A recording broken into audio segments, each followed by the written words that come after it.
Assalamualaikum warahmatullahi wabarakatuh. Perkenalkan, nama saya David Ivan Nazin dari Prodi Kimia NK 2021 dengan NIM 210366066. Pada video kali ini, saya akan menjelaskan tentang sistem komputer dan pengantar pemrograman. Setelah mempelajari materi ini, diharapkan mahasiswa mampu: yang pertama, mampu memahami prinsip dasar sistem komputer dan prinsip kerja dari perangkat utama komputer. Yang kedua, mampu memahami konsep dasar program komputer dan algoritma program. Yang ketiga, mampu menjelaskan cara menuliskan algoritma program yang benar pada beberapa bahasa pemrograman. Dan yang keempat, mampu menuliskan algoritma program dalam menyelesaikan suatu masalah sederhana. Untuk mencapai kompetensi yang diharapkan, ditetapkan beberapa indikator sebagai berikut. Yang pertama, ketepatan menjelaskan tentang sistem dan perangkat utama komputer. Yang kedua, ketepatan dalam menjelaskan pengertian program dan algoritma program. Yang ketiga, ketepatan dalam menjelaskan cara menuliskan algoritma. Dan yang keempat, ketepatan menuliskan algoritma program dalam menyelesaikan suatu masalah sederhana. Pokok-pokok materi yang akan dibahas pada modul ini adalah: yang pertama, sistem komputer. Yang kedua, pengantar program komputer dan algoritma program. Dan yang ketiga, cara menuliskan algoritma. Langsung saja ke materi pertama, yaitu sistem komputer. Beberapa ahli mendefinisikan komputer sebagai berikut. Yang pertama, ada pendapat dari Robert H. Bismarck. Ia mengatakan bahwa komputer adalah suatu elektronik yang mampu melakukan beberapa tugas seperti menerima input, memproses input tadi sesuai dengan programnya, menyimpan perintah-perintah dan hasil pengolahan, serta menyediakan output dalam bentuk informasi. Yang kedua, ada pendapat dari William Sawyer. Ia mengatakan komputer merupakan mesin multiguna yang dapat diprogram, yang menerima data-data, fakta-fakta, dan gambar-gambar kasar, dan memproses atau memanipulasinya ke dalam informasi yang dapat kita gunakan. Yang ketiga ada pendapat dari Donald H. Sanders. Ia mengatakan bahwa komputer adalah sistem elektronik untuk memanipulasi data yang cepat dan tepat, serta dirancang dan diorganisasikan supaya secara otomatis menerima dan menyimpan data input, memprosesnya dan menghasilkan output di bawah pengawasan suatu langkah-langkah instruksi-instruksi program yang tersimpan di memori.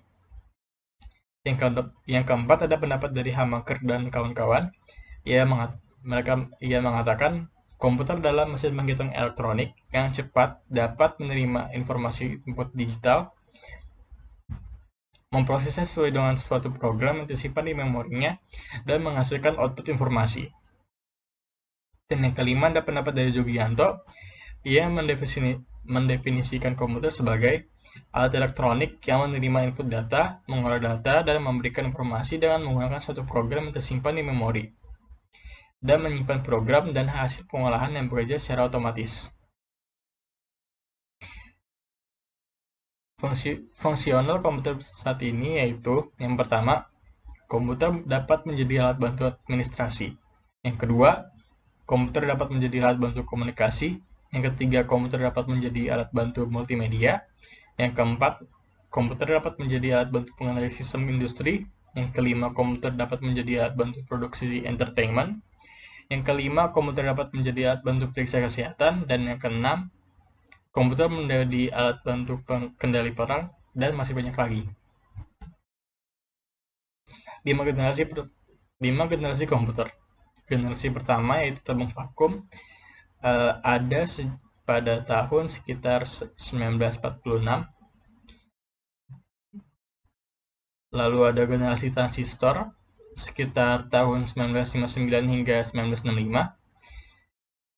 Generasi ini disebut sebagai dengan generasi ketiga. Pertama kali dikembangkan oleh Jack Kilby. Ya, kemudian ada generasi mikroprosesor, pertama kali dibuat oleh IBM pada tahun 1971. Dan yang kelima ada generasi AI, ditandai dengan munculnya smartphone, tablet, notebook, dan lain-lain. Supaya komputer dapat digunakan untuk mengolah data, maka harus berbentuk suatu sistem yang disebut dengan sistem komputer. Komponen sistem komputer yaitu ada hardware, ada software, dan ada brainware. Perangkat keras atau hardware adalah peraturan fisik komputer itu sendiri. Sedangkan perangkat lunak atau software adalah program yang berisi perintah-perintah untuk melakukan proses tertentu. Dan brainware adalah manusia yang terlibat di dalam mengoperasikan serta mengatur sistem komputer itu sendiri. Arsitektur komputer.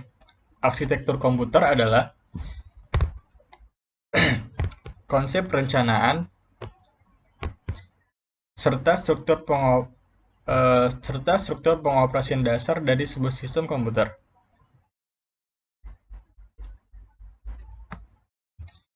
Di sini ada beberapa bagian utama, yaitu yang pertama ada memori. Memori ini dia berfungsi untuk penyimpanan data dalam komputer. Terus ada control unit. Control unit itu adalah bagian dari komputer yang fungsinya untuk mengatur serta mengendalikan seluruh peralatan komputer. Kemudian ada input dan output. Input dan output itu merupakan sistem pemrosesan informasi dalam komputer. Input merupakan data yang diterima sistem, sedangkan output merupakan data yang dikirim oleh sistem. Berikut adalah bagian-bagian dari komputer. Yang pertama ada speakers, yaitu untuk mengeluarkan suara. Yang kedua ada monitor untuk menampilkan layar, ada CD/DVD drive, ada system unit atau CPU, ada printer, ada hard drive, ada flash memory card reader, ada floppy disk driver, ada mouse, ada CD atau DVD, ada keyboard, ada floppy disk, dan mikrofon. Kemudian ada bagian-bagian dalam komputernya, ada casing, ada PSU, ada mainboard, ada chipset, ada RAM, ada sound card, ada VGA card, ada prosesor, DVD-ROM, dan hard disk. Selanjutnya ada sistem bilangan di komputer. Sistem bilangan komputer adalah sebuah cara menentukan bagaimana suatu bilangan dapat diwakili menggunakan simbol yang telah disepakati. Tujuan dari sistem bilangan komputer adalah untuk mengubah data analog berupa voltase ke digital yang berupa sinyal 0 dan 1 yang identik dengan sistem bilangan biner. Sistem bilangan di komputer terbagi menjadi 4 jenis. Yang pertama ada sistem bilangan desimal. Sistem bilangan desimal ini dia memakai basis 10 dan juga 10 macam simbol. 10 macam simbol bilangan, yakni 0, 1, 2, 3, 4, 5, 6, 7, 8, dan juga 9. Yang kedua ada sistem bilangan biner. Biner atau basis 2 merupakan sistem bilangan yang terbagi dari dua simbol, yakni 0 dan juga 1. Bilangan biner atau basis 2 ini dikenalkan dan dipopulerkan oleh John von Neumann. Yang ketiga ada sistem bilangan oktal. Oktal atau basis 8 merupakan sistem bilangan komputer yang terbagi dari 8 simbol, yakni 0, 1, 2, 3, 4, 5, 6, dan juga 7. Yang keempat ada sistem bilangan heksadesimal. Heksadesimal atau basis 16. Heksa yang artinya 6 dan desimal yang artinya 10. Merupakan suatu sistem bilangan yang terbagi dari 16 simbol, yakni 0, 1, 2, 3, 4, 5, 6, 7, 8, 9. 10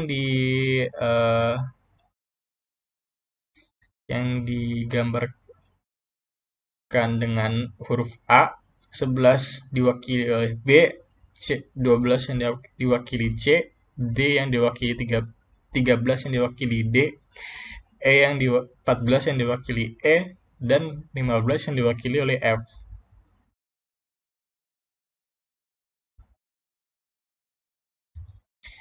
konversi bilangan desimal ke sistem bilangan biner.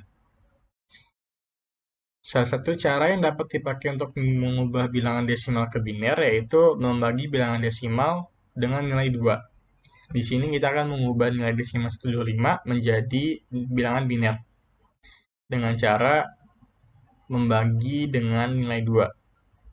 125 dibagi 2 itu 62, sisanya 1. 62 dibagi 2 sama dengan 31, sisanya 0. 31 dibagi 2 sama dengan 15, sisanya 1. 15 bagi 2 sama dengan 7, sisanya 1. 7 dibagi 2 sama dengan 3, sisanya 1.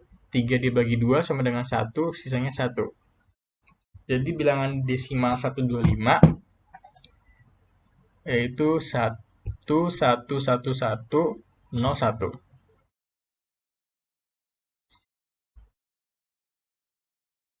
Berikut ada konversi bilangan biner ke sistem bilangan desimal. Berikut contohnya. Ada juga konversi bilangan biner ke sistem bilangan oktal. Berikut contohnya. Dan juga ada konversi bilangan biner ke sistem bilangan heksadesimal. Merupakan beberapa fungsi software secara umum. Yang pertama menyediakan fungsi dasar untuk kebutuhan-kebutuhan komputer yang dibagi lagi menjadi sistem operasi atau hanya sistem pendukung. Yang kedua, mengatur berbagai hardware agar dapat bekerja secara bersama-sama. Yang ketiga, sebagai penghubung antara software yang lain dengan hardware. Yang keempat, sebagai penerjemah software lain dalam instruksi ke dalam bahasa mesin sehingga dapat diterima oleh hardware. Dan yang kelima, sebagai pengidentifikasi program. Perangkat lunak sistem. Ada bahasa pemrograman, sistem operasi, dan utility. Contohnya ada Windows, Linux, ada iOS, Windows Phone, ada Android, BlackBerry, dan lain-lain. Perangkat lunak aplikasi. Yang pertama ada perangkat lunak perusahaan atau enterprise. Yang kedua perangkat lunak infrastruktur perusahaan. Yang ketiga perangkat lunak informasi kerja. Yang keempat perangkat lunak media hiburan. Yang kelima perangkat lunak pendidikan. Yang keenam perangkat lunak pengembangan media. Yang ketujuh perangkat lunak rekayasa produk. Dan lain-lain. Contohnya ada Word, ada Microsoft Word, Gmail, ada Google Docs, ada Google Drive, ada YouTube, dan masih banyak lagi. Sekian presentasi dari saya. Mohon maaf apabila terdapat kesalahan dan beberapa kekurangan. Wassalamualaikum warahmatullahi wabarakatuh.